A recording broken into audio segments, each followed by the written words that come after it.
Alright, battery is still going. See these little crumbs here? Any little crumbs or ridges I can scrape off tomorrow.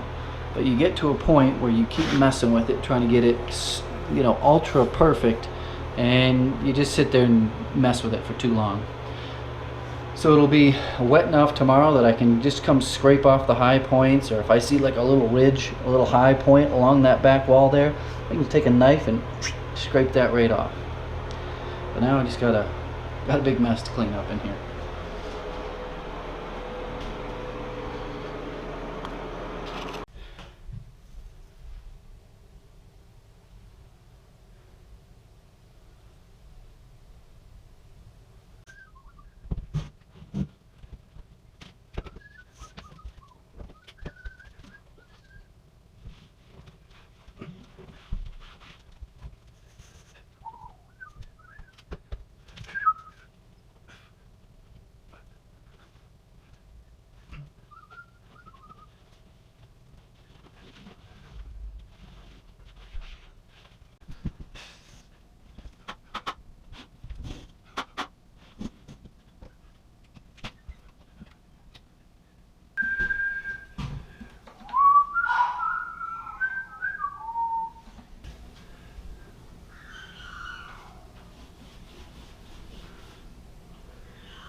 That noise you hear in the background is their dog screeching.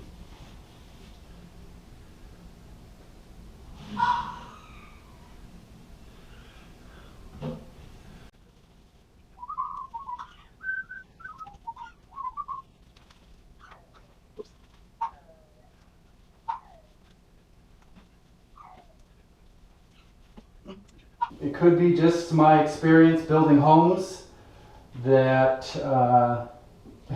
are just green board, no tape, no waterproofing membrane, just green board, screwed to the wall and tile put on, and that's it. No builder is going to spec this out because they're not going to want to pay for it.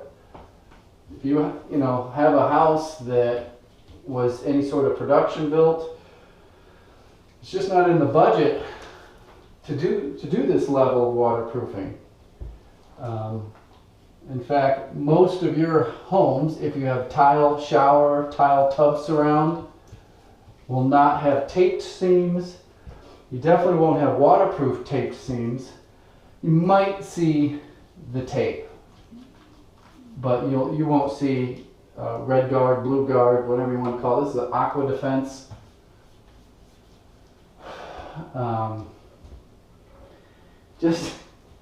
I've never seen it fail within a specific amount of time.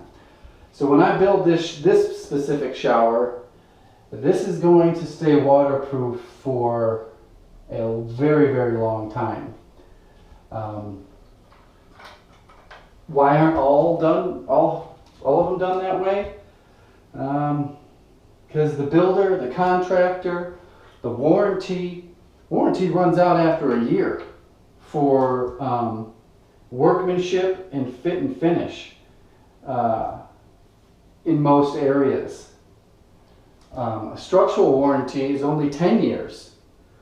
So that's what they're looking for, is to at least get that. And your standard shower without the waterproofing will easily make it 10 years without the customer knowing any sort of water damage. 20 years, you could start to see some deterioration of drywall or something like that, and it would give you signs that there was a water intrusion into the walls. But since this is YouTube, I'm going to go as far as I reasonably can with the budget to show you best practices. A lot of people ask, I actually had someone ask if I have aluminum diamond plate on the walls. This is Diamondback by CertainTeed tile backer for water areas, for wet areas. It's just what I've been using for the last, oh, I'd say probably 3 years. And I like it. Another thing, why am I not using the Schluter-Curdy system? First reason is I know this well, and I'm very confident in it, and can do it in a reasonable amount of time. Budget, the full Schluter-Curdy system for this shower would run $1,000 just to get it to this stage here. A pan, the walls, the waterproofing is about $1,000. You can get away with just the sloped pan and then using their tape and their sealer, but this way works good. It's proven, and it's affordable, and it doesn't take a lot of time. I may be moving to the preformed shower bases in the future.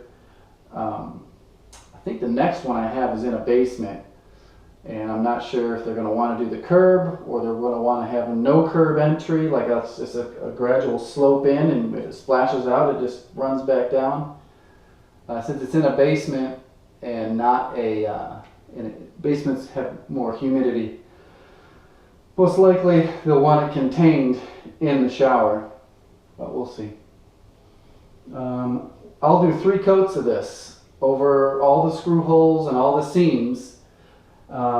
Tomorrow I will start putting 3 coats on the actual concrete. It's not concrete, it's a mortar bed pan, and get it completely watertight so that you could take a shower right on top of it. This stuff is also a crack membrane, especially when you get it up to 3 coats. Some places I may even throw a 4th coat on. It's a buildup, it's a crack membrane. It's really good stuff. I've used this in a steam shower before, and it works good.